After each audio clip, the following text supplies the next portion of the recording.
Alléluia. Merci Seigneur. Voilà, béni soit son nom. Oui.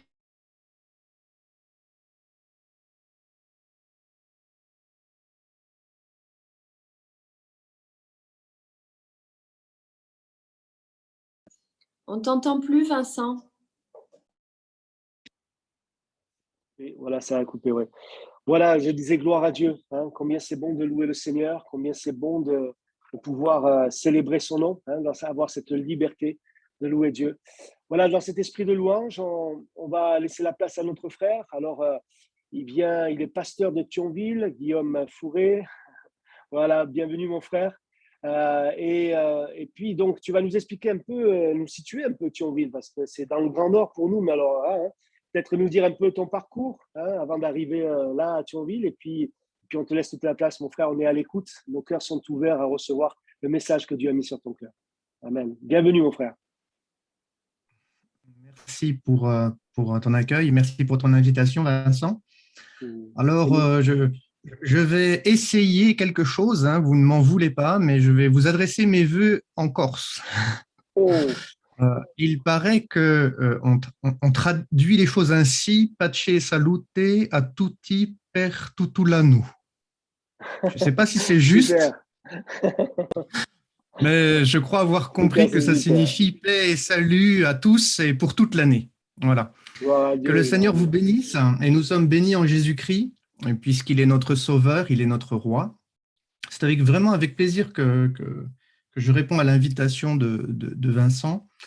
Mon épouse n'est pas avec moi, mais elle est de tout cœur avec nous. Elle travaille actuellement. Elle est aide-soignante dans un EHPAD. Et pour cette année 2022, nous fêterons nos 26 ans de mariage. Et de cette union est né 2 enfants. Notre fils aîné, Jonathan, qui va sur ses 22 ans, et Emma, notre fille, qui a 18 ans, qui va sur ses 19.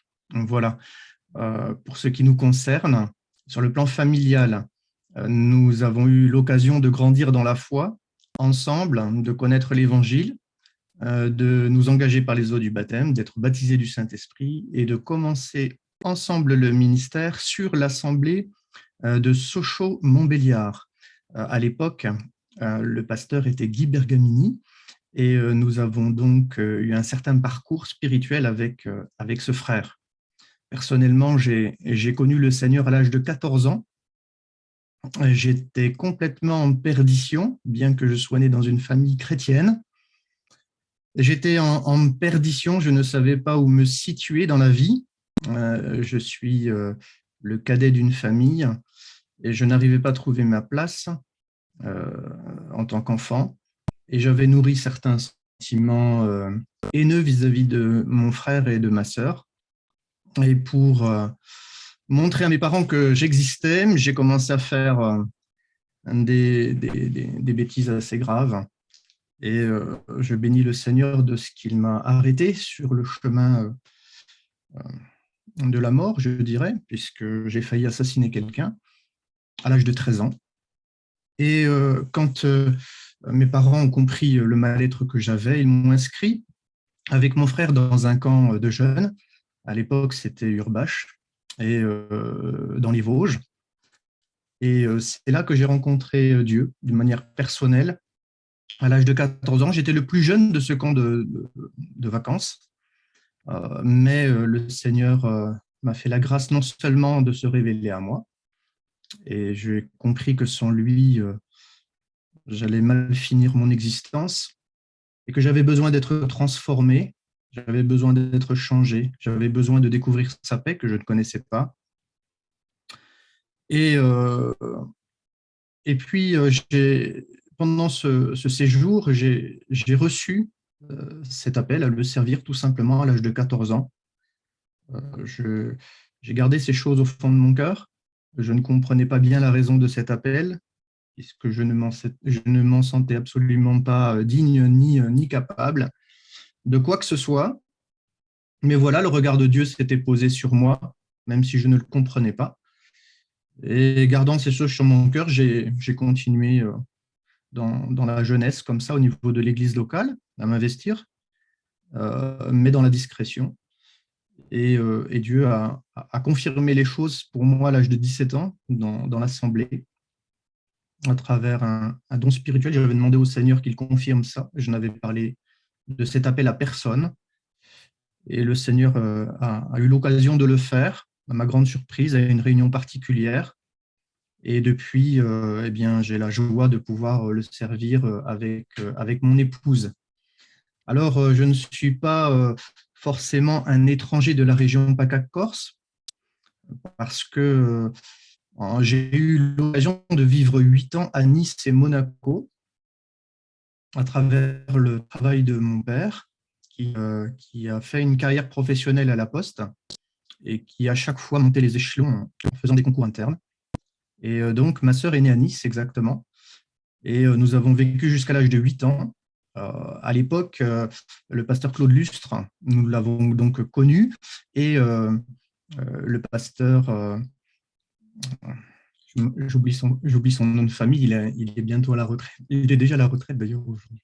Mais il commençait son ministère à Beau Soleil. C'était Christian Cady. Christian Cady, oui. Donc, j'ai connu Christian Cady lorsqu'il commençait son ministère. Donc, je l'ai connu assez jeune. Et puis, nous sommes partis de Nice pour aller dans l'Est, dans le Grand Est, à la frontière de la Suisse, à Sochaux-Montbéliard, sur la demande d'un pasteur, Daniel Brion, qui souhaitait permettre à mon père de collaborer avec lui dans le cadre d'un ministère d'anciens, d'un service d'anciens. Et mon père a servi donc le Seigneur à ses côtés, aux côtés de Guy Bergamini aussi et d'autres pasteurs. Voilà, donc nous avons eu l'occasion de grandir. Donc, comme je l'ai dit, à Sochaux-Montbéliard, c'est là que j'ai connu mon épouse, on s'est mariés.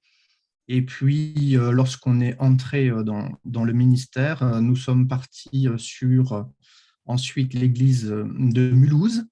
Donc, nous avons continué à remonter au nord, toujours plus au nord. Et puis, après Mulhouse, le Seigneur a dirigé nos pas à l'église de l'Assemblée de Dieu de Metz, avec le pasteur Joseph Atantiamois.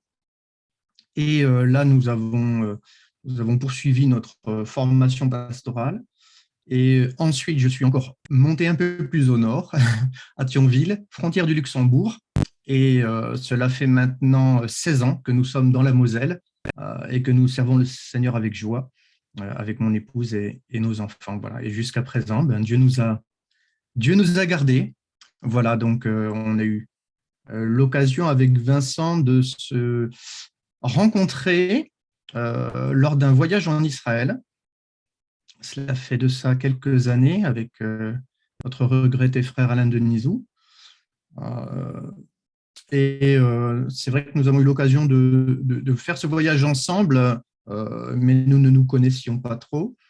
Et puis, différents événements se sont passés en France dans le mouvement des Assemblées de Dieu et qui nous ont permis de nous rapprocher, et moi-même de me rapprocher de certains frères du Sud à nouveau. Voilà, donc c'est avec joie que je suis avec vous. Et vraiment, merci Vincent pour tout simplement pour ton invitation et l'occasion que tu me donnes de servir le Seigneur ce matin avec vous. Alors, le thème que Dieu a placé sur mon cœur, c'est un thème qui est très, très simple. Et ce thème, c'est être un consommateur ou être un adorateur. Vous savez que dans la vie chrétienne, on peut finalement vivre notre vie chrétienne de deux façons. On peut vivre notre vie chrétienne en nous satisfaisant de ce que Christ a accompli pour nous sur le bois de la croix, de sorte que nous consommons sa grâce, nous consommons ses bienfaits, nous positionnons finalement dans notre vie chrétienne comme un enfant. Et il est vrai que la Bible nous demande d'avoir un cœur d'enfant dans notre relation personnelle avec Dieu, de garder de la simplicité avec le Seigneur. Mais, comme vous le savez, la vie chrétienne ne consiste pas simplement à rester un enfant, mais à grandir. Et à grandir pour parvenir à l'état d'homme, de femme adulte, ayant une certaine maturité et rentrant dans le projet créateur de Dieu pour chacun de nous. D'où ce sujet qui est venu sur mon cœur suite à l'invitation de Vincent. Qu'est-ce qu'être un chrétien? Est-ce être un consommateur des différentes grâces que Dieu nous accorde sur la terre et jouir ainsi de certains privilèges en tant qu'enfant de Dieu? Ou alors, c'est aller plus loin que simplement recevoir du Seigneur ses grâces, mais c'est de devenir acteur, participant, et particulièrement être un adorateur. Et pour aborder ce thème, eh bien, nous allons lire ensemble un texte de la Bible, un texte que vous connaissez bien dans l'Évangile de Jean, à partir du chapitre 4. Alors, on va lire ce texte ensemble. C'est un texte qui est connu, c'est un texte qui nous parle d'une rencontre que Jésus va avoir avec une femme, une Samaritaine. Et nous allons lire ce texte pour introduire ce thème, être un adorateur ou un consommateur. Alors, il est écrit dans l'Évangile de Jean, chapitre 4, si vous avez vos Bibles, n'hésitez pas à la prendre avec vous. Il est écrit, je vais lire au verset 3, 4, verset 3. Alors, il quitta la Judée et retourna en Galilée. Comme il fallait qu'il passât par la Samarie, il arriva dans une ville de Samarie nommée Sichar, près du champ que Jacob avait donné à Joseph, son fils. Là se trouvait le puits de Jacob. Et Jésus, fatigué du voyage, était assis au bord du puits. C'était environ la 6e heure. Une femme de Samarie vint puiser de l'eau. Et Jésus lui dit, « Donne-moi à boire. » Car ses disciples étaient allés à la ville pour acheter des vivres. La femme samaritaine lui dit, « Comment toi, qui es juif, me demandes-tu à boire à moi qui suis une femme samaritaine ?»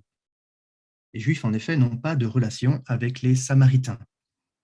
Jésus lui répondit, « Si tu connaissais le don de Dieu, et qui est celui qui te dit « Donne-moi à boire », tu lui aurais toi-même demandé à boire, et il t'aurait donné de l'eau vive.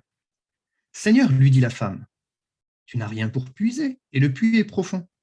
D'où aurais-tu donc cette eau vive? Es-tu plus grand que notre père Jacob, qui nous a donné ce puits, et qui en a bu lui-même, ainsi que ses fils et ses troupeaux? Jésus lui répondit, quiconque boit de cette eau aura encore soif. Mais celui qui boira de l'eau que je lui donnerai n'aura jamais soif, et l'eau que je lui donnerai deviendra en lui une source d'eau qui jaillira jusque dans la vie éternelle. La femme lui dit, Seigneur, donne-moi cette eau, afin que je n'aie plus soif, et que je ne vienne plus puiser ici. Va, lui dit Jésus, appelle ton mari et viens ici. La femme répondit, je n'ai point de mari. Jésus lui dit, tu as eu raison de dire, je n'ai point de mari, car tu as eu 5 maris, et celui que tu as maintenant n'est pas ton mari. En cela, tu as dit vrai. Seigneur, lui dit la femme, je vois que tu es prophète. Nos pères ont adoré sur cette montagne, et vous, dites-vous que le lieu où il faut adorer est à Jérusalem. Femme, lui dit Jésus, crois-moi, l'heure vient où ce ne sera ni sur cette montagne, ni à Jérusalem que vous adorerez le Père. Vous adorez ce que vous ne connaissez pas. Nous adorons ce que nous connaissons, car le salut vient des Juifs.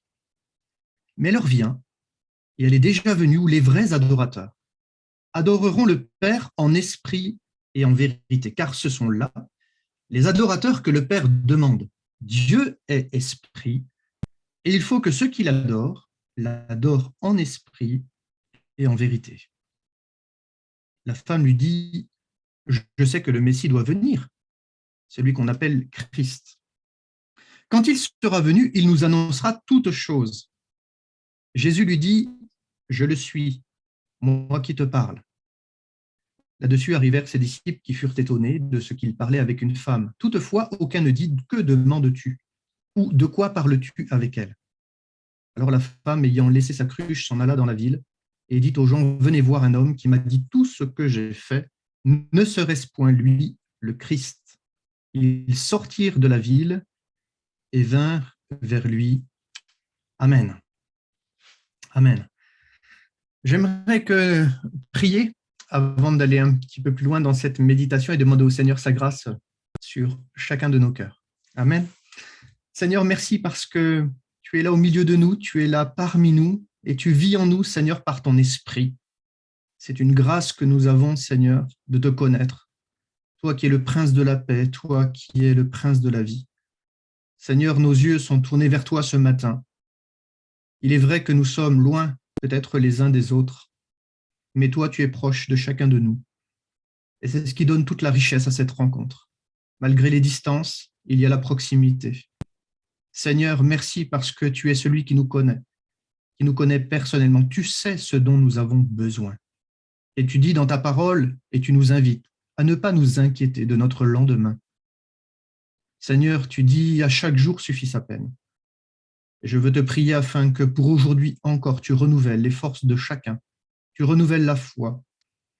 Tu renouvelles un cœur bien disposé, un esprit bien disposé, afin que, Seigneur, nous soyons prêts à te suivre, prêts à t'obéir, prêts à nous engager dans le chemin qui est devant nous, avec confiance, parce que tu es celui qui nous tient par la main. Et parce que nous savons que le jour où nous n'avons plus la force de marcher, tu nous portes sur tes épaules, comme le bon berger prend soin de ses brebis. Merci de bénir ton peuple en Corse, merci de bénir cette ville d'Ajaccio et ses environs. Seigneur, nous crions à toi, nous te prions afin que ta lumière brille, Seigneur, au sein de ce peuple. Merci pour ta grâce, merci pour ta bénédiction, merci pour ton amour, Seigneur, dans le beau nom de Jésus. Amen. Amen. Oui, c'est vrai qu'aujourd'hui, nous sommes dans un culte, et un culte, c'est un temps de grâce. C'est un temps où, nous le savons, les uns et les autres, l'Église se rassemble autour de son Sauveur, de son Seigneur, mais aussi de notre Père. Et ce matin, ensemble, à travers ce Zoom, eh bien, nous pouvons, les uns et les autres, être au bénéfice de la bonté du Seigneur, comme cette Samaritaine qui finalement va recevoir la grâce de notre Seigneur en puisant de l'eau vive à celui qui est le prince de la paix. Et je bénis le Seigneur car je le pense, au milieu de nous, la majorité de ceux qui sont présents ont eu l'occasion de connaître le Seigneur et de recevoir le pardon de leurs péchés par la foi en Jésus. Nous bénissons le Seigneur pour le message du salut par grâce qui a été accompli par le Seigneur à travers sa mort et sa résurrection. Et nous savons qu'aujourd'hui, eh bien, le Seigneur est assis à la droite de Dieu, mais que par son esprit, il vit en nous et parmi nous. Jésus est présent par son esprit au milieu de nous. Et il nous assure de sa grâce, de sa paix, jusqu'à ce qu'il revienne pour nous chercher. Et nous nous rassemblons dimanche après dimanche, nous entrons dans sa présence. Et finalement, le cœur de notre interpellation ce matin, autour du thème « Être un adorateur ou un consommateur », nous place dans la question de notre motivation profonde, de ce qui anime notre cœur lorsque nous nous réunissons les uns et les autres. Je remarque, ce n'est pas une généralité, mais il m'est arrivé de l'observer, que parfois, des chrétiens mettent l'accent sur davantage la recherche de la puissance du Saint-Esprit, et c'est une bonne chose. La volonté de vivre les miracles, c'est une bonne chose. Courent parfois après des expériences spirituelles, sensationnelles, voire émotionnelles. Et cette attitude, je le crois, malheureusement, parfois nous dévie de ce que doit être l'attitude du chrétien lorsqu'il se réunit avec ses frères et ses sœurs pour s'approcher du Seigneur. Il est vrai que, il me semble, l'objectif principal de notre réunion devrait être la suivante. Connaître davantage Jésus à travers la méditation de sa parole, qui est un fondement de la foi. Et puis, non seulement c'est connaître la volonté de Dieu, apprendre du Seigneur à travers la prédication de sa parole, mais c'est pas simplement entendre un message, c'est recevoir un message, c'est avoir un cœur ouvert pour que ce message pénètre nos cœurs afin de vivre le message de la parole de Dieu. Nous savons que l'Évangile, l'apôtre Paul aime à le dire, l'Évangile est la puissance de Dieu pour le salut de quiconque croit. Une puissance de vie, une puissance qui change nos cœurs, qui change notre mentalité, mais qui change aussi notre comportement, notre façon d'être, notre façon de penser, de raisonner, de relationner avec son prochain. Il me semble qu'un des objectifs que l'Église poursuit, que nous poursuivons les uns les autres, c'est oui, de grandir dans la foi pour servir le Dieu vivant et vrai. Et je le crois, la teneur spirituelle de notre culte, sa profondeur, eh bien, va dépendre de notre attitude de cœur. Sommes-nous venus ce matin pour consommer Dieu ou pour adorer Dieu? Est-ce que nous sommes venus vivre une expérience? Et c'est très bien, parce que Dieu est toujours prêt à nous bénir, il est toujours prêt à nous entourer de sa grâce, il est toujours prêt à nous encourager, à nous fortifier, il est toujours prêt à nous bénir, c'est le Dieu de la bénédiction. Et nous le voyons dès les origines, Dieu se plaît à bénir ceux qui se confient en lui. Et nous remercions le Seigneur pour toutes les grâces dont nous sommes l'objet de sa part. Pour autant, est-ce que notre motivation se résume exclusivement à recevoir de sa part une grâce? Est-ce cela la raison d'être de l'Église? Recevoir de Dieu, consommer les bénédictions de Dieu. Que sommes-nous venus chercher ce matin finalement? Nous pourrions nous poser la question les uns et les autres. En réalité, notre présence dans cette rencontre peut être motivée par plusieurs raisons. Ça peut être l'habitude, la routine. Nous sommes tombés dans une forme de religiosité, mais au fond de nous-mêmes, finalement, notre vie avec Dieu n'a plus de résonance. Peut-être nous sommes venus ce matin parce que nous cherchons des réponses. Des réponses à des questions, nous traversons des moments difficiles, des moments qui nous perturbent, des moments d'incertitude, de doute. Et nous sommes venus ce matin à ses pieds, aux pieds du Seigneur, pour recevoir des réponses, afin que nos cœurs soient en paix. Peut-être sommes-nous venus parce qu'il y a besoin d'une intervention de Dieu dans notre vie. Et Dieu le sait, parfois, effectivement, nous sommes invités à traverser des temps de souffrance. Et lorsque nous traversons des temps de souffrance, combien avons-nous besoin que le Seigneur nous touche, que le Seigneur nous visite, afin que le diable n'atteigne pas nos cœurs pour nous décourager, mais que nous soyons toujours, avec la grâce de Dieu, ressourcés intérieurement pour aller de l'avant et ne pas abandonner notre marche avec le Seigneur. Peut-être certains autres sont venus ce matin pour chercher sa face, être en communion avec Dieu, apprendre à le connaître. D'autres sont peut-être venus avec un cœur rempli de reconnaissance, plein de paroles merveilleuses dans leur bouche pour adorer le Seigneur, pour l'exalter, pour le magnifier, car notre Dieu est grand, notre Dieu est digne de louange. Effectivement, bien souvent, notre présence dans un culte peut être modifiée par une de ces raisons que je viens de décrire. Il y en aurait d'autres également, que nous pourrions souligner ensemble. Mais j'aimerais que nous puissions réaliser personnellement ce matin quel type de relation nous devons développer et privilégier avec le Seigneur. Sommes-nous en Christ seulement des consommateurs des bienfaits du Seigneur qu'il nous accorde parce que Dieu est riche en bonté et il aime et il se plaît à bénir ceux qui se confient en lui? Ou bien sommes-nous de ceux qui veulent aller plus loin?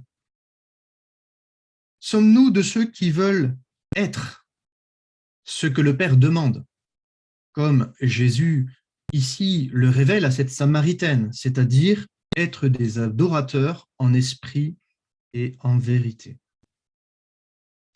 Pour répondre à cette question, j'aimerais que nous puissions donner, peut-être cela va vous surprendre, mais une définition du péché et réfléchir à la nature profonde du péché, ce qu'est le péché dans son essence même. Souvent, frères et sœurs, nous avons une vision assez étroite du péché, qui se résume finalement dans la désobéissance au commandement du Seigneur. Effectivement, c'est ce que l'apôtre Jean nous enseigne dans sa première épître au chapitre 3, verset 4, où il écrit « Quiconque pêche transgresse la loi, et le péché est la transgression de la loi. » Consommer, nous le savons, et vous allez voir qu'il y a un rapport entre le péché et la consommation. Consommer, nous le savons, est un acte purement égoïste, où il s'agit de satisfaire un besoin qui peut être d'ordre naturel, mais même aussi spirituel. Et cela nous amène à ramener ce qui est extérieur à soi pour satisfaire un besoin naturel de vie, de désir, de plaisir ou autre. On peut consommer la nourriture parce que l'on a faim. On peut consommer une boisson parce que l'on a soif. On peut consommer un livre parce que nous sommes avides de culture, de connaissances. L'acte de consommer est un acte purement égoïste, car il signifie réduire à rien, s'approprier, maîtriser, faire ce qui est sien, ce qui ne nous appartient pas. C'est placer sous sa domination ce qui est autre. C'est exercer un pouvoir sur quelqu'un ou quelque chose pour assouvir une passion, nourrir une ambition, accomplir un projet ou s'accomplir soi-même. Si nous pouvons consommer toutes sortes de réalités terrestres, comme la nourriture, la culture, les plaisirs charnels, on peut malheureusement aussi consommer son prochain. Et vous le savez, dans la Bible, l'origine du péché nous a été décrit dans un récit qui situe Adam et Ève dans un jardin, dans un espace privilégié. Un jardin qui se situe en Éden. C'est un jardin des délices. Et évidemment, ce jardin des délices où était la présence de Dieu nous parle de cette communion délicieuse, extraordinaire, riche que l'homme et la femme avaient avec le Seigneur. Mais voilà, dans le jardin, Dieu avait intimement donné à Adam l'ordre de se faire plaisir, de consommer et de consommer de tous les arbres du jardin. Mais s'il avait placé au centre du jardin l'arbre de la vie, qui, par définition, est la parole de Dieu, et au-delà de la parole de Dieu est la personne même de Jésus, notre Sauveur, il y avait un autre arbre que Dieu avait défendu de consommer. C'était l'arbre de la connaissance du bien et du mal. Ou plus exactement, lorsqu'on regarde le texte hébreu, il est question de l'arbre de la bonne ou de la mauvaise connaissance. Et je remarque que lorsque finalement Adam et Ève ont consommé de cet arbre, eh bien, le péché est venu dans le monde et par le péché, la mort. L'acte de consommer l'arbre de la bonne ou de la mauvaise connaissance a introduit le péché dans le cœur de l'homme et l'a placé sous la domination du péché. Il y a donc un lien entre l'essence même du péché dans sa nature et l'acte de consommer. Je remarque que dans le texte biblique, il est question de consommer la connaissance. Or, la connaissance ne se consomme pas. Connaître l'autre, relationner avec notre prochain ou avec Dieu, c'est partager. Il y a donc un échange. Il y a non pas une relation exclusive où finalement on va consommer l'autre, mais dans la notion de la connaissance, il est question de s'ouvrir à l'autre, de partager à l'autre, d'ouvrir son cœur, de ne pas avoir peur d'être ce que nous sommes, de partager nos souffrances, comme de partager nos joies, de partager nos réussites, comme de partager nos échecs. Dans la notion de la connaissance, il est question de s'ouvrir, de partager, de découvrir l'autre, d'accepter la différence, alors que la consommation ne laisse pas de la place à l'autre. Elle le place sous la domination de l'autre. Consommer son prochain, c'est l'acte le plus terrible, qui est la définition même du péché. C'est utiliser l'autre, c'est exploiter l'autre, ses compétences, dominer l'autre pour satisfaire aussi une ambition, un plaisir, par exemple dans le couple. Un homme peut consommer, pardonnez-moi, mais sa femme pour un plaisir. Et malheureusement, combien parfois souffrent d'une relation où finalement il y a uniquement une relation pour satisfaire les besoins de l'autre. Et finalement, on utilise l'autre, on domine l'autre, on le soumet à ses propres désirs. Or, aimer, c'est partager. Aimer, c'est connaître. Aimer, c'est laisser une place à l'autre. C'est permettre à l'autre de vivre à nos côtés, sans le dominer, sans l'exploiter, sans abuser de lui. Nous savons que cette réalité de consommer son prochain peut exister aussi dans une famille à travers le rapport entre les parents et les enfants. Souvent, il arrive parfois que des parents s'accomplissent à travers leurs enfants pour guérir des frustrations intérieures, des blessures du passé non cicatrisées, de sorte qu'un père, une mère peut se réaliser à travers le succès même de ses enfants et le pousser dans telle ou dans telles activités qu'il aurait bien aimé lui-même avoir. On les pousse alors dans telle ou dans telle discipline, on les inscrit à tel ou tel loisir que l'on aurait nous-mêmes aimé pratiquer et à travers lesquels on aurait aimé briller et s'accomplir. Dans une telle relation, il ne s'agit pas du bonheur de l'autre, mais du bonheur de soi. Il ne s'agit pas de permettre à l'enfant de s'accomplir, de se développer, mais il s'agit plutôt de l'utiliser pour s'accomplir soi-même. Finalement, devient l'enfant l'esclave de l'accomplissement de soi. Quand on pense à l'Église, finalement, on peut aussi avoir cette attitude dans l'Église. On peut consommer un service, c'est-à-dire utiliser un service, finalement pour se réaliser soi-même, pour se mettre en valeur, pour chercher à paraître aux yeux des autres, à briller finalement de soi, à travers ses compétences, chercher avant tout une place pour satisfaire son ego, chercher à satisfaire une ambition au lieu de travailler à l'édification du corps de Christ en étant soumis les uns aux autres dans la crainte du Seigneur. Finalement, oui, dans l'Église, on peut aussi malheureusement avoir cette attitude et tomber dans une certaine forme, dans un certain piège, où finalement, eh bien, nous utilisons l'Église pour nous. L'Église comme un marchepied, comme un faire-valoir de nos compétences. Et puis, malheureusement, on peut arriver à cette aberration dans une vie chrétienne, c'est de consommer Dieu. Et je ne sais pas quel est aujourd'hui le sentiment que vous avez en regardant l'Église fonctionner dans sa généralité. Je ne parle pas évidemment d'Ajaccio, je ne connais pas votre Église et je ne me permettrai pas de vous juger les uns les autres, je n'en ai pas le droit. Mais lorsque je regarde la grande généralité dans le monde évangélique aujourd'hui et autres, j'ai l'impression que l'Église parfois ressemble à un vrai supermarché. Et finalement, on va à l'Église pour consommer telle et telle réalité qui nous font plaisir.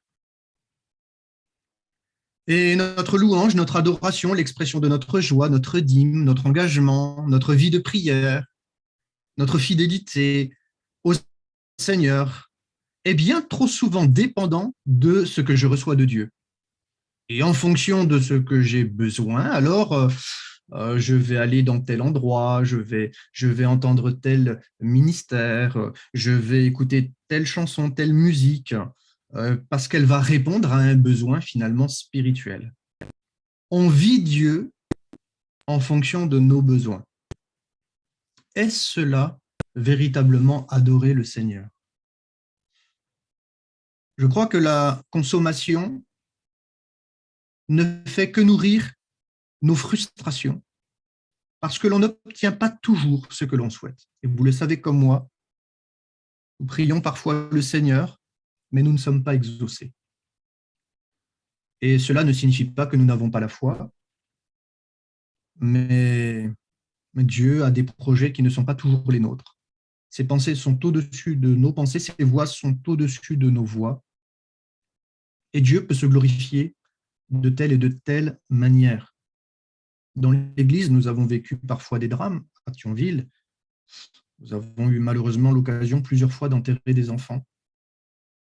C'est difficile d'enterrer un enfant. Et pendant ces vacances de Noël, j'ai eu l'occasion de faire un service d'inhumation d'un enfant de 5 ans qui est décédé des suites d'un cancer au cerveau, un cancer que cet enfant a contracté à l'âge de 2 ans. Cet enfant s'est battu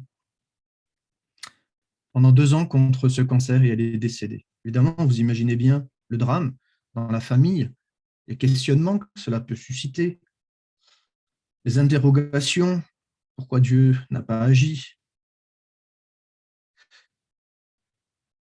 C'est vrai, nous n'avons pas toujours les réponses et cela peut engendrer certaines frustrations. Et puis, la consommation, dans cette relation à Dieu, elle peut amener aussi de l'indignation, parce que l'autre peut refuser parfois nos doléances. L'autre peut parfois montrer de l'indifférence et se détourner de nous, parce qu'il est fatigué de nous voir peut-être nous plaindre ou autre. Et parfois, certains sont fatigués de se voir utilisés plus qu'aimés. Et cela peut exister également dans un couple ou entre des parents et des enfants.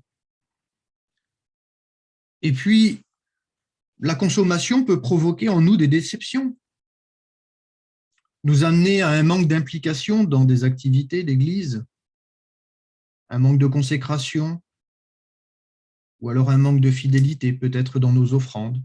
On donne en fonction de ce que l'on reçoit. Et quand on ne reçoit pas, bien, puisqu'on n'est pas contenté dans nos demandes, on ne donne plus. On fait dépendre ainsi notre adoration, notre investissement, notre engagement, notre louange à la hauteur des bénédictions que Dieu nous accorde. Si tu me bénis, je bénis. Si tu fais en ma faveur, alors je m'engage. Paul enseigne ceci aux anciens de l'église d'Éphèse dans le livre des Actes, chapitre 20, versets 32 à 35. Il écrit « Et maintenant je vous recommande à Dieu et à la parole de sa grâce, à celui qui peut édifier et donner l'héritage avec tous les sanctifiés. Je n'ai désiré ni argent ni or, ni les vêtements de personne. » Paul n'était pas dans une attitude de consommer l'Église. Vous savez vous-même que ses mains à lui, ont pourvu à mes besoins et à ceux des personnes qui étaient avec moi. Nous savons que Paul avait travaillé même pour subvenir à ses propres besoins. Pourtant, l'Évangile nous apprend que celui qui travaille à l'Évangile doit être nourri de l'Évangile.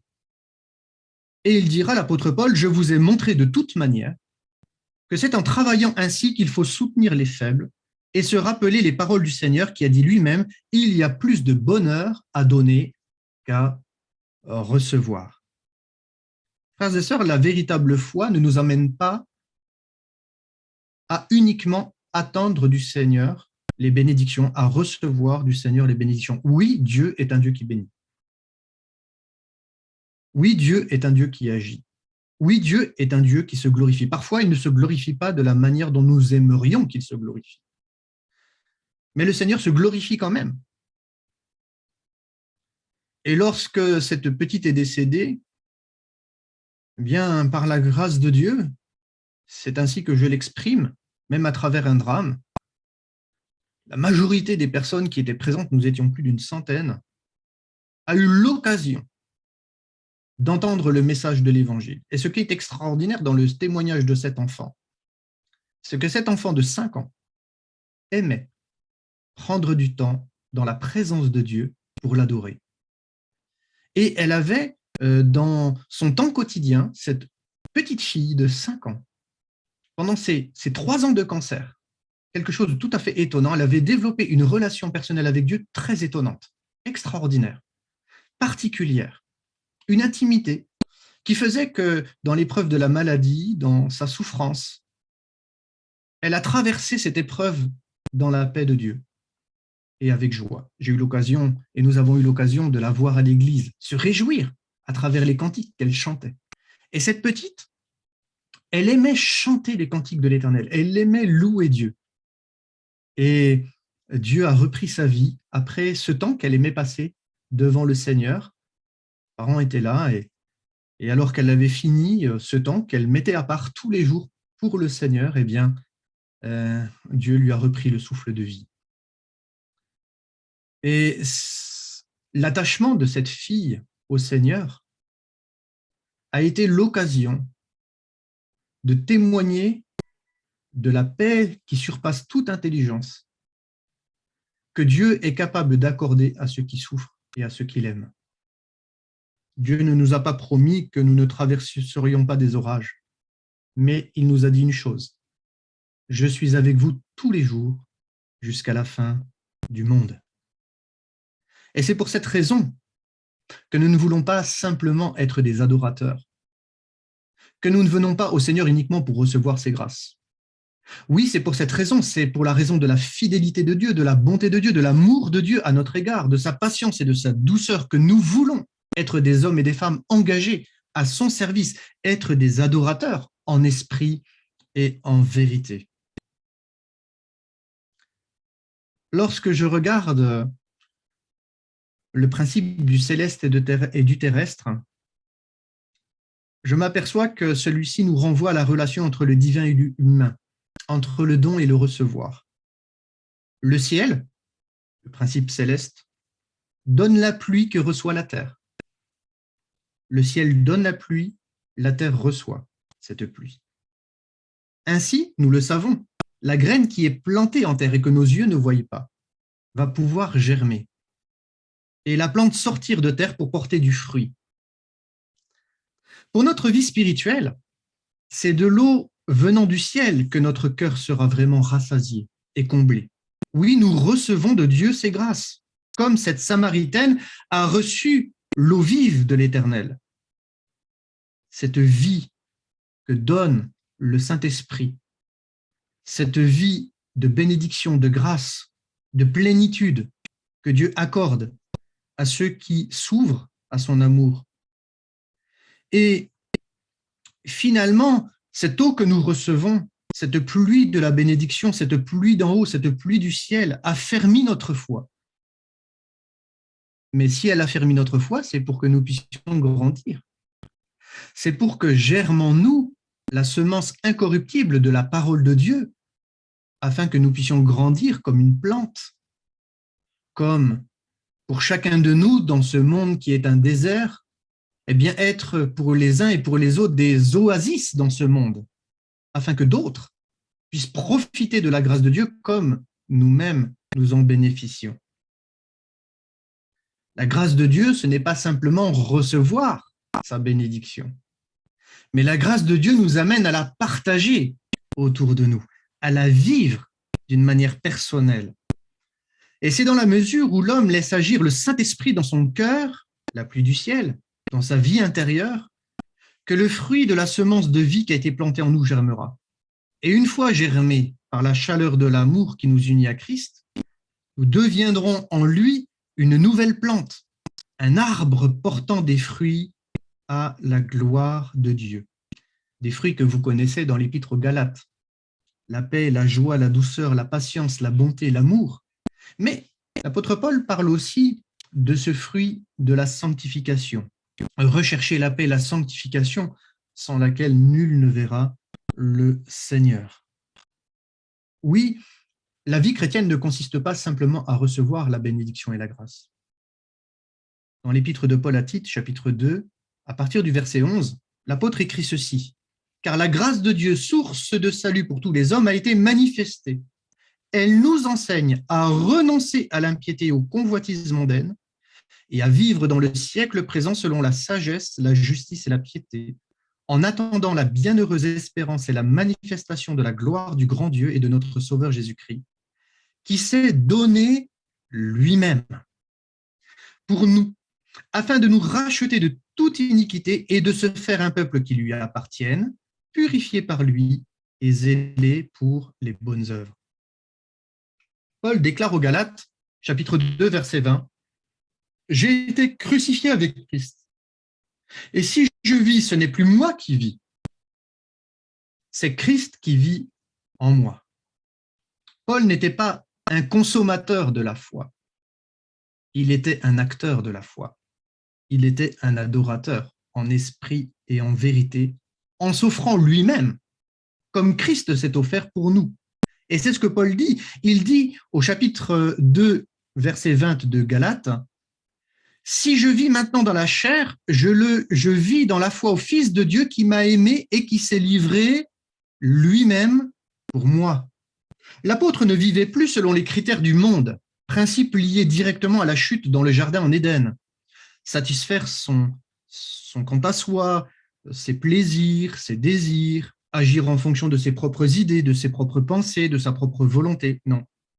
L'apôtre Paul a fait mourir sur le bois de la croix la dimension terrestre, les tendances de la chair, pour vivre pleinement sa foi en imitant Jésus-Christ. Qu'a fait Jésus? Il s'est dépouillé de la gloire qu'il avait auprès du Père. Et il est venu comme un simple homme pour offrir sa vie afin que nous soyons pardonnés de nos péchés. Le principe céleste se résume dans le don de soi et consiste en une offrande volontaire. Le principe terrestre, lui, se concentre uniquement sur son quant à soi. Il est égocentrique de par nature. Il ne peut y avoir, frères et sœurs, de relation véritable avec Dieu si au plus profond de nous-mêmes, nous ne sommes pas morts aux principes élémentaires de ce monde, qui consiste finalement à consommer.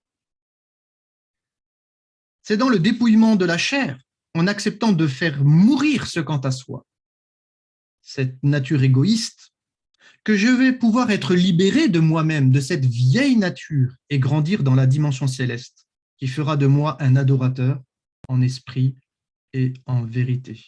Paul dira, de même que nous avons porté l'image du terrestre, nous porterons l'image du céleste. Porter l'image du céleste, c'est devenir un adorateur. Et Paul dira dans l'Épître aux Romains, chapitre 12, verset 1, « Je vous exhorte, frères, par les compassions de Dieu, à offrir vos corps comme un sacrifice vivant, saint, agréable à Dieu, ce qui sera de votre part un culte raisonnable. » La vraie spiritualité, être un chrétien authentique, ce n'est pas simplement se satisfaire des bénédictions que Dieu nous accorde, et merci Seigneur pour les grâces qu'il nous accorde, mais c'est devenir un adorateur. Si je vis ma foi dans le principe de la consommation, alors j'ai besoin de revenir à Dieu de tout mon cœur. Parce que cela signifie que Dieu n'est pas ma priorité. Ce qui est prioritaire, c'est mes besoins personnels. Non, ce matin, je veux réfléchir au sens que je veux donner à ma vie chrétienne. Je ne viens pas simplement au Seigneur pour recevoir, mais ce matin, je veux prendre conscience, et pour demain, et pour tous les jours de ma vie, que si tu m'as sauvé, c'est pour me permettre de rentrer dans une destinée glorieuse, celle de tous les rachetés, être un disciple, être formé par toi, être transformé par toi, être réformé par toi, afin que par ta grâce, devenant cette nouvelle création, je puisse être utile dans le service que tu m'accordes au sein de l'Église. Oui, un chrétien véritable est un homme, une femme qui a renoncé à lui-même pour servir le Seigneur. Il ne cherche pas à servir ses propres ambitions, ses propres projets, ses propres intérêts, ses propres talents, mais il cherche simplement à servir l'Église de tout cœur, avec ses forces et ses faiblesses. Frères et sœurs, aimer Dieu, c'est se donner, c'est se livrer. Et être dans l'adoration, c'est finalement vivre l'amour de Dieu. L'amour de Dieu, c'est prioriser Dieu dans notre vie. permettre à Christ de vivre en nous pour accomplir notre destinée, qui est de le servir. Et vous le savez, lorsqu'on lit le récit de la sortie d'Égypte, on s'aperçoit que l'injonction de Dieu, c'est à Pharaon, laisse aller mon peuple afin qu'il me serve sur la montagne. Lorsqu'on regarde ce mot étymologiquement parlant, servir Dieu, il est question finalement d'être un adorateur. Mais vous remarquez une chose, c'est qu'avant que le tabernacle soit construit, principe selon lequel Dieu réside au milieu de son peuple, afin que son peuple devienne un peuple d'adorateurs, Dieu donne à Israël sa loi. C'est-à-dire que nul ne peut être un adorateur de Dieu sans suivre sa parole, sans vivre sa parole. Être un adorateur, c'est vivre cette sanctification. Jésus a dit, sanctifie-les par ta parole est la vérité. Que Dieu nous accorde la grâce de rentrer dans cette véritable adoration. Et qu'ainsi le Christ soit pleinement glorifié en chacun de nous. Non, ce matin, pour conclure, nous ne sommes pas de ceux qui sommes venus pour exclusivement recevoir du Seigneur quelque chose. Et je le crois, dans sa présence, nous recevrons ses grâces. Oui, nous avons raison d'espérer en lui, parce que Dieu est fidèle, parce que Dieu nous aime, parce que nous avons du prix à ses yeux. Mais nous voulons aussi réfléchir au fait que notre présence ici ce matin, à travers cette réunion, c'est bien plus que recevoir. C'est permettre à Dieu de nous utiliser les uns les autres et d'être acteurs dans son royaume, en nous engageant dans les différents services que Dieu a établis dans l'Église, afin que tout le corps, bien coordonné, s'élève pour être un temple saint dans le Seigneur. Alors ce matin, oui, adorons-le de tout notre cœur. Présentons-nous à lui comme une offrande volontaire et disons à Dieu, me voici pour te servir, me voici pour t'adorer. J'ai choisi de t'aimer plus que de m'aimer moi-même. J'ai choisi de te consacrer ma vie plus que de consommer ta grâce. Merci Seigneur pour tes bénédictions. Que le nom du Seigneur soit béni et que Dieu vous encourage à ne pas rester dans l'attitude de recevoir et de recevoir uniquement, mais plutôt d'entrer dans cette dimension de vie pour donner ce que Dieu nous a communiqué de sa grâce. Amen. Soyons des communicants de sa grâce, soyons des canaux de sa bénédiction, donnons ce que le Seigneur nous a donné et que ainsi, eh bien, le témoignage de son amour, le témoignage de l'œuvre de la croix, eh bien, se répande à Ajaccio, dans ses environs, dans eh bien, cette belle île de Corse, que le nom du Seigneur soit béni. Amen. Gloire à Dieu. Merci beaucoup, Guillaume, vraiment pour ce message. Et je pense qu'en début d'année, rappeler ces choses tellement précieuses de cette foi selon la parole de Dieu, cette foi qui nous amène à une véritable adoration, don de soi, comme le Seigneur s'est donné pour chacun d'entre nous.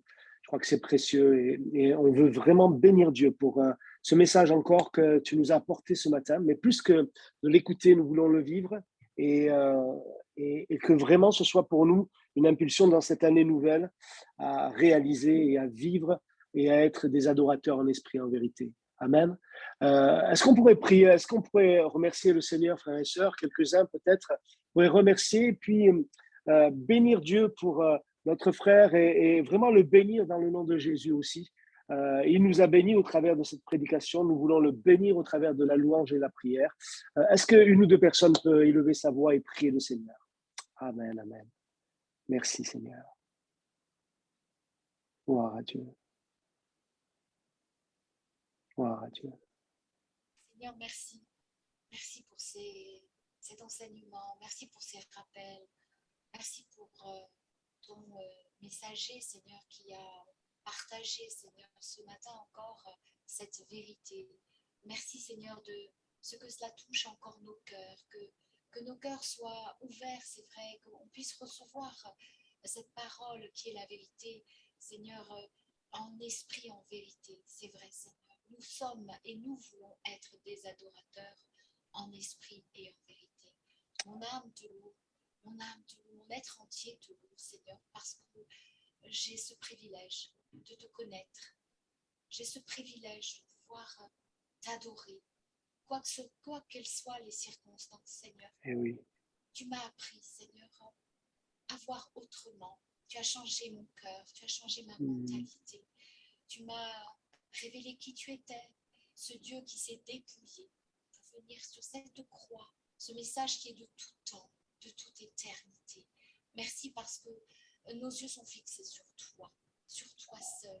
C'est vrai que tu es avec nous chaque jour, tu es avec nous, Seigneur, et nous sommes dans cette espérance, bien que tu viendras nous chercher.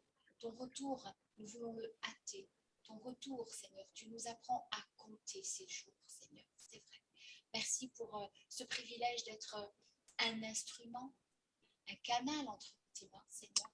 Vraiment, c'est une grâce. C'est une grâce d'avoir eu la révélation de la croix, ce message merveilleux, cette espérance merveilleuse. Un jour, on te verra, on sera avec toi, mais pour l'éternité. Mais je te glorifie pour ce que tu nous as préparé pour cette éternité. Mais en attendant, Seigneur, eh bien que je puisse être et que nous puissions être ces adorateurs en esprit et en vérité et ces canaux, ces instruments entre tes mains. Je te rends grâce, Seigneur, pour ce que tu as mis dans nos cœurs. Oh, je t'aime, Seigneur. Sois glorifié. Amen. Amen, amen, amen. Wow, Dieu.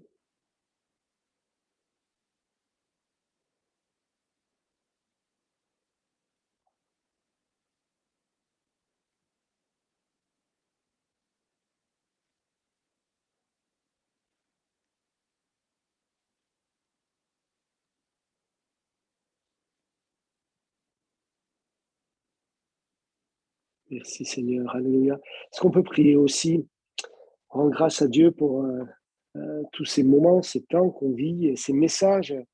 On est bénis au travers de ces ministères différents qui viennent nous visiter. Et vraiment, nous ne voulons pas simplement juste entendre. On veut vraiment, Seigneur, aide-nous à vivre pour toi, et non plus pour nous, mais pour toi, Seigneur. Et c'est là vraiment où on peut glorifier le Seigneur, l'adorer vraiment en vérité. Et je voudrais qu'on prie aussi pour quelques frères et sœurs, hein, entre autres notre sœur Rose Tonnerrieux, avant de se séparer, pour que Dieu pose sa main, et il a sa main sur elle demain par rapport à cet examen, que Dieu dirige toutes choses. Mais le Seigneur est là. Hein. Je voudrais que peut-être Alexis, Jean-Daniel puissent élever leur voix, prier aussi pour les parents, le père de Viviane, pour Guy, le père d'Éric aussi, Madame Hiero aussi, toutes ces personnes qui ont besoin de la grâce de Dieu. Je voudrais qu'on ait un instant d'union, de prière, vraiment pour ces bien-aimés et bien d'autres qui sont sur nos cœurs. Pour toi aussi qui est là ce matin, peut-être, c'est venu décourager, peut-être je ne vois pas tout le monde, moi je suis sur le téléphone, mais peut-être qu'il y a quelqu'un aussi qui suit de loin le Seigneur, mais ce matin, c'est le temps aussi pour toi vraiment de te repentir, d'être sauvé, d'accepter Christ comme ton sauveur ou de revenir à Dieu de tout ton cœur. Alors, je voudrais que nos frères puissent prier, on va s'unir à leur prière et que Dieu vienne visiter chacun encore d'entre nous pour être des sources de bénédiction et des porteurs de vie, des porteurs de la présence de Dieu, de la grâce de Dieu tout autour de nous. Amen. On s'unit à la prière de nos frères. Seigneur Jésus, mon Dieu, mon roi, déjà je te dis merci pour ces instants.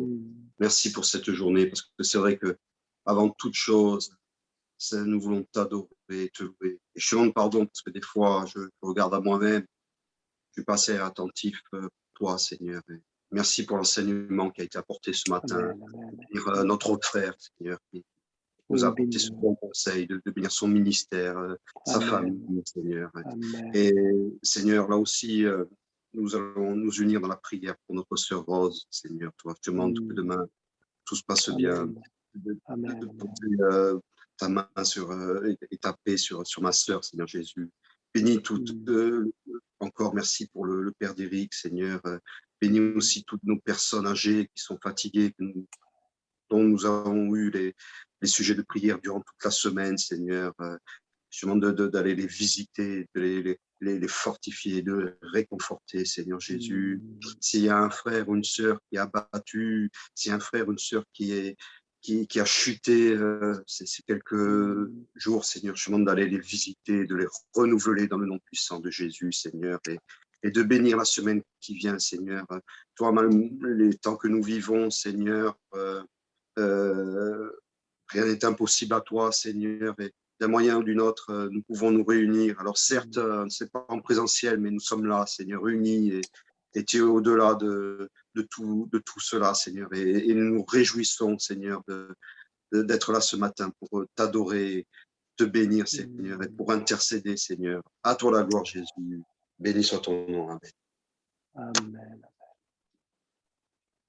Oui, Seigneur, c'est vrai que nous voulons te remercier pour ces moments ce matin, Seigneur. Merci pour ces temps dans ta présence, Seigneur, et cette parole qui a été apportée, Seigneur. Nous voulons vraiment que cette parole puisse grandir dans chacun de nos cœurs, Seigneur. Et c'est vrai, comme il a été dit, nous voulons être de ceux qui donnent plutôt que de recevoir, Seigneur. Ce que nous recevons de toi, nous voulons le transmettre, Seigneur, et vraiment partager autour de nous cette paix, cette joie, cet amour que tu mets dans nos cœurs, Seigneur. Je te prie pour ces sujets qui ont été apportés, Seigneur, pour ces frères et sœurs qui souffrent, qui passent par l'épreuve, la maladie, Seigneur.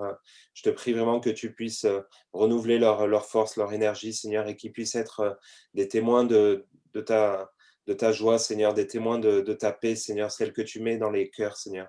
Je te prie pour ces bien-aimés qui s'approchent de toi, qui te connaissent un petit peu et qui ont besoin de s'avancer un peu plus, et ces bien-aimés qui souffrent, Seigneur, que ça puisse être vraiment une occasion de te rencontrer, de s'appuyer sur toi, Seigneur.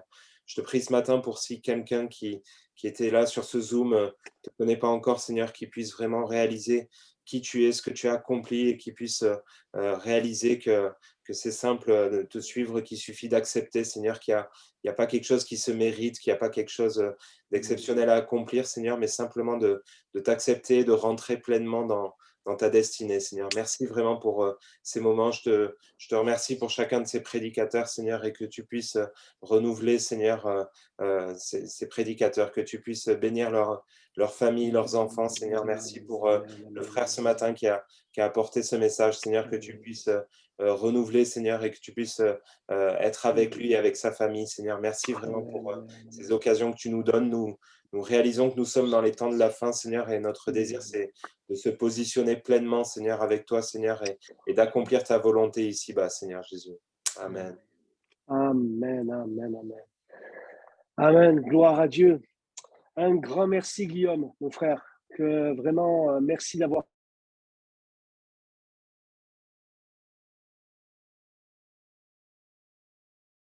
Ça a coupé encore. Je sais pas ce qui se passe, à chaque fois ça coupe. Voilà.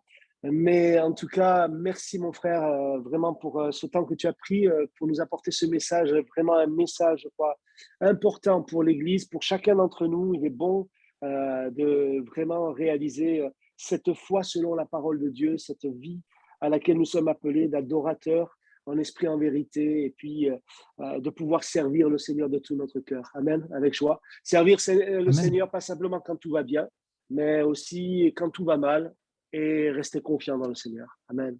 Hein? Oui, tout à fait.